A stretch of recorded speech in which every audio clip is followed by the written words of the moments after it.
الكريم أما بعد فأعوذ بالله من الشيطان الرجيم بسم الله الرحمن الرحيم إذ قال الله يا عيسى إني متوفيك ورافعك إلي ومطهرك من الذين كفروا قال النبي صلى الله تعالى عليه وسلم كيف أنتم إذا نزل فيكم ابن مريم من السماء وإمامكم منكم صدق الله وصدق رسوله النبي الكريم ونحن على ذلك لمن الشاهدين والشاكرين والحمد لله رب العالمين. جب ظلم و دجل کی وادی سے اندھیرا جہاں پر چھا جائے، ہر دل کی حیات ابدی پر جب موت کا پردہ آ جائے، آدمی میں صدا ہر ذرے سے عالم کے جہاں میں اے عاقل ایک روح لیے اس عالم میں وہ پھر سے مسیحا آ جائے۔ انتہائی واجب الاحترام معزز سامعین کرام،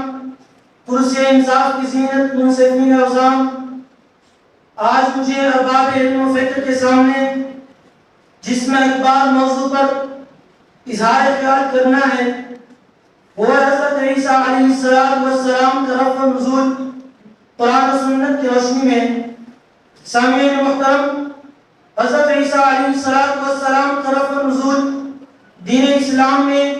ان عقائد ضروریہ اور امور بدیہیہ میں سے ہے جن پر دلائل و براہین قائم کرنا در حقیقت بدعات کو اکتساب نظر کے سانچے میں ڈالنے کے مترادف ہے، مگر جب عقل و خرد کا پیمانہ کفر و ضلال سے لبریز ہو جائے تو بدعات پر دلیل قائم کرنا بھی قرین قیاس کو کرتا ہے۔ جب آقا کائنات صلی اللہ علیہ وسلم کی ختم نبوت کے لیے یہ عقیدہ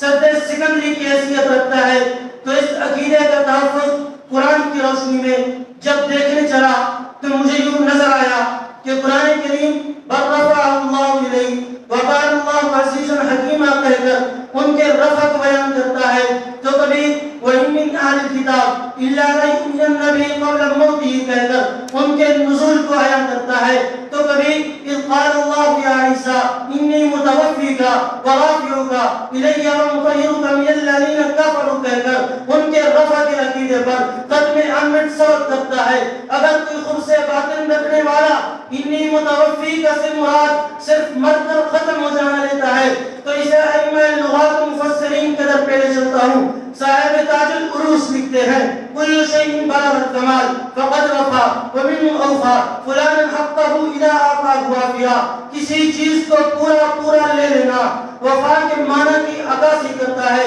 رئیس المفسرین حضرت ابن عباس رضی اللہ تعالی عنہ کے در پہ جائیے، وہ اس کی تفسیر یوں بیان کرتے ہیں یعنی رافعک الیہ ثم متوفیک فی آخر الزمان۔ آپ قرآن کھولتے چلے جائیں، حضرت عیسیٰ علیہ السلام کے رفع نزول کی ترجمانی ہوتی چلی جائے گی۔ سجاری وقات اس عقیدہ مسلمہ کی حفاظت جہاں رب ذوالجلال کے کلام سے عیاں ہوتی ہے وہاں فرامین نبوت بھی اس قصر مشید کی حفاظت پر معمول نظر آتے ہیں۔ آقا کائنات صلی اللہ علیہ وسلم فرماتے ہیں کیف انتم اذا نزل فیکم ابن مریم من السماء وامامکم منکم، تمہارا کیا حال ہوگا جس وقت تم میں آسمان سے ابن مریم نازل ہوں گے اور تمہارا امام تم میں سے ہوگا۔ کئی فرمان نبوت یہود کے دجل کی یوں دھجا بکھیرتا ہے ان عیسیٰ لم یمت وانہ راجع الیکم قبل یوم القیامہ۔ اس کے علاوہ 100 سے زائد فرامین نبوت حضرت عیسیٰ علیہ السلام کے رفع نزول پر مہلت تصدیق ثبت کرتے ہیں اور خلاق عالم کے کلام مقدس بل رفعہ اللہ الیہ کی تفسیر کا عملی نمونہ پیش کرتے ہیں اور درجہ تواتر کی سجدہ سکندری بن کر دجل و شیطانیت کو نیست و نابود کرتے ہیں۔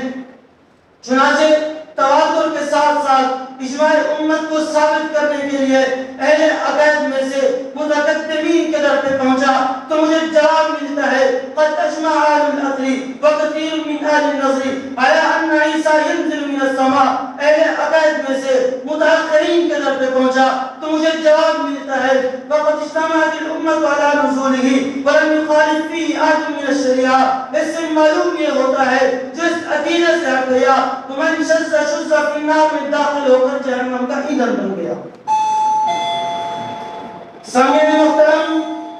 اگر آپ تاریخ کے اوراق اٹھا کر دیکھیں تو آپ کو معلوم ہوگا تمام مخلوقات میں سب سے اعلیٰ مخلوق انسان کی ہے. تمام مراتب میں سب سے اعلیٰ رتبہ نبوت کا ہے. جب انسان کی تذلیل کرنے کی باری آئی، ابلیس نے تدریجاً مراحل طے کیے. جب منصب نبوت میں لقب زنی کی کوشش ہوئی تو غلام احمد قادیانی تدریجی مراحل طے کر کے حضرت عیسیٰ علیہ السلام کے رفع نزول سے دستبردار ہو کر سزا فی النار کا عملی نمونہ بن گیا، جس کو تعاقب میں علماء حق کا گروہ اس کا وہ جواب دیتا ہے کہ ایوان کفر بھی لرز کر منہدم ہوتے نظر آتے ہیں اور انہیں سلام عقیدت پیش کر کے یہ نغمہ بہار کراتے ہیں.